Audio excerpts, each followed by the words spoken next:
There are many Micro1 roles. Some pay more than others. Should you apply to the highest paying role? Can you apply to more than one? Those are really the biggest questions we hear. Yeah. And today we are looking at official Micro1 job platform listings and candidate application guides to answer them. Our mission is to help you strategically choose the right roles based on your actual skills, you know, not just the temptation of a high hourly rate. Because that temptation is very real. I mean, imagine opening the job board on your computer. You scroll down and see a role paying $100 an hour. Right. Your mouse hovers right over the apply button. Right. It is incredibly tempting to just click it and, try your luck. It really is. Candidates often feel completely overwhelmed by that giant list of jobs. Oh, for sure. Hundreds of titles. Exactly. And the varying pay rates just add to that confusion. Because of this, people are tempted to blindly apply to whatever pays the most money. But before you even decide how to apply, we really need to make this list manageable. So how do we do that? Well, the best way is to categorize the roles. We can group them into some tight categories based on the domains of knowledge they require. Okay, breaking it down makes a lot of sense. So what are the main categories you see in those official listings? First, you will often see roles for an AI trainer or an AI evaluator. Right. Then there are roles focused on finance or investment. Okay, so that is a totally different background. Yeah, completely. Next, you have programming or software roles. Oh, like coding and development. Exactly. You also see many roles for science and engineering. And another distinct category includes GIS, CAD, or technical tools. Oh, wow. Those are very specialized software programs. Not everyone uses those. No, definitely not. Moving on, there is a very large category for language, writing, or editing. Right. And finally, you will find media or review roles. So organizing it into those specific areas really helps. It takes this scary, endless list and turns it into something you can actually navigate. Right. But I still have to ask the big question. Let's say I look at the science and engineering category, and I see a role there that pays $100 an hour. Okay. I am not an engineer, but, I'm a smart person. Why shouldn't I just try my luck and apply? What is the harm? Well, applying blindly is a common mistake. You have to remember how the evaluation works. The interview or skill check may ask specific questions based on the role you select. So reading a quick summary online the night before will not work. No, memorizing a few phrases may not be enough. You should be ready to explain your real experience. In many cases, based on available roles, the evaluation may focus on the specific ways you have used these skills in the real world. Got it. So blindly applying to the highest paying role is a bad idea.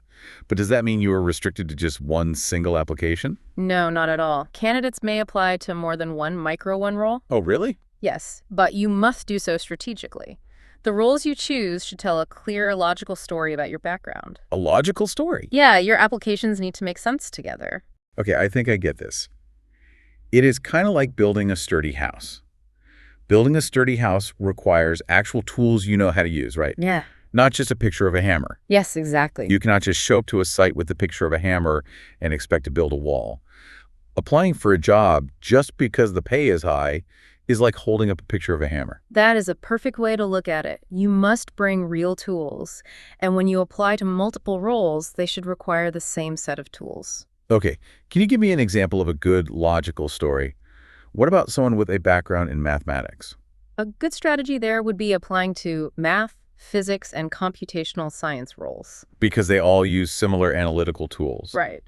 Or let's say someone works with data all day. They could apply for Python, data analyst, and coding evaluator roles. Oh, that makes sense.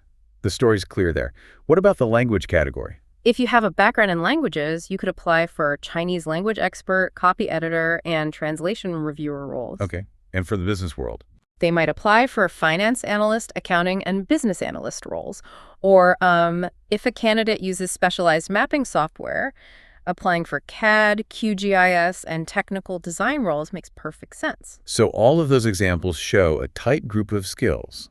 Now, what does a bad example look like? A bad example is applying to many unrelated, high-paying roles only because they sound impressive, like applying to be an operations manager, then a recruitment trainee, and then an English teacher. Yeah, if I saw those three from the same person, I would be very confused. Right. It signals that the candidate is just chasing salaries instead of matching their real tools to the job. So knowing you need a logical story is great in theory. But how does a candidate actually measure their own background before they click Apply? I recommend using a clear checklist from the candidate guides. There are 6 specific questions you should ask yourself. Oh, a checklist. Okay, let's unpack this. What is the very first question? Number 1, do I understand the main skill in the job title? Well, that sounds incredibly basic, but I can see why people ignore it.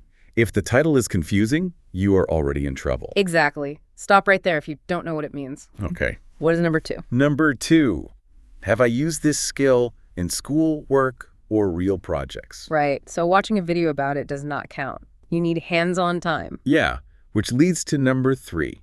Can I explain one real example? Oh, I really like this one. During an interview, they may ask for a specific story. Right, and if you cannot think of one, you are not a good fit. The number 4, do I know the basic tools and vocabulary? Because every profession has its own specific terms. You need to sound like someone who belongs in that industry. Exactly. Number 5 is, can I answer follow-up questions without guessing? Ooh, that is a tough one. You might be able to memorize a vocabulary word, but a follow-up question tests your actual knowledge. Yes. If you are guessing, it becomes obvious very quickly. So true. And what is the final question on the checklist? Number 6, am I applying because I fit the role or only because the pay looks high? Wow, an honesty check. Yeah, You really have to admit your true motivation there. you do. Okay, let's put this checklist to the test. Let's run a couple of real-world scenarios so you can show me how a candidate should use this logic. I will play the candidate. Sounds good. Let's see how your background fits. All right, scenario 1. I see a software engineering role that pays very well. Here is my background. I have strong Excel skills. I do a lot of data analysis at my current job. And I do have some basic Python experience. I should apply for the software engineer role, right? Well, let's use the checklist. You understand the title and you have some basic Python experience. But let's look at question 5. Can you answer follow-up questions about complex software systems without guessing? Probably not. I use Python to automate a few small things, but I am not building full systems. I would definitely have to guess. Then the software engineer role is a bad fit. But tell me more about your daily Excel tasks. Well, my daily Excel tasks are pretty advanced. I build complex pivot tables and clean up messy data sets every day. Okay, now you're looking at your real tool belt. Those daily Excel tasks relate directly to data analyst roles. Oh, I see. For that role, you can easily explain a real example. You will not have to guess on follow-up questions. So I should apply for a data analyst role and maybe an AI evaluator role that focuses on data. Yes. Those roles make sense together. That feels much smarter. Okay, scenario 2. I am a completely different candidate now. I grew up speaking Chinese at home. I am fully fluent. Plus, I have professional experience writing and editing documents. But I look at the job board, and I do not see a job called Chinese document editor. That's spot on. You might not see that exact title, but you have a highly valuable skill set. You should focus on the language writing or editing category. Because those are roles requiring that knowledge. Exactly. So if an AI writes a paragraph in Chinese, I have the real-world experience to know if the sentence structure is correct. Right. Your background connects perfectly to roles like Chinese language expert, copy editing, or translation review. You could also combine those with AI response evaluation roles. Because I can explain real examples of editing, and I will not have to guess on follow-up questions about sentence structure. My story is consistent. Yes, it shows you are a serious professional in that space. Okay, but wait. Let's say I have another interest. I play a ton of video games in my free time. I see a role on the list for a Python game developer using Panda 3D. I know how game mechanics work because I play them a lot. Can I apply for that Panda 3D role too? This is where candidates make a critical mistake. Let's go back to question 2. Have you used this skill in school, work, or real projects? Well, no. I just play the games. I don't write the code. But I am very interested in it. Having an interest is not the same as having professional experience. You should not apply for the Panda 3D role. Even if I really understand how a good game should feel. Playing a game teaches you how to be a player. It does not teach you how to write the software. The roles you choose must be grounded in reality. That makes sense. You cannot suggest that a hobby translates into a specialized technical role. They are looking for skills you already have, not things you like to do in your free time. That is a harsh but necessary truth. Playing video games does not make you a game developer. You have to be honest about what you actually know how to do. That is the most important lesson here. Choose roles based on real skills.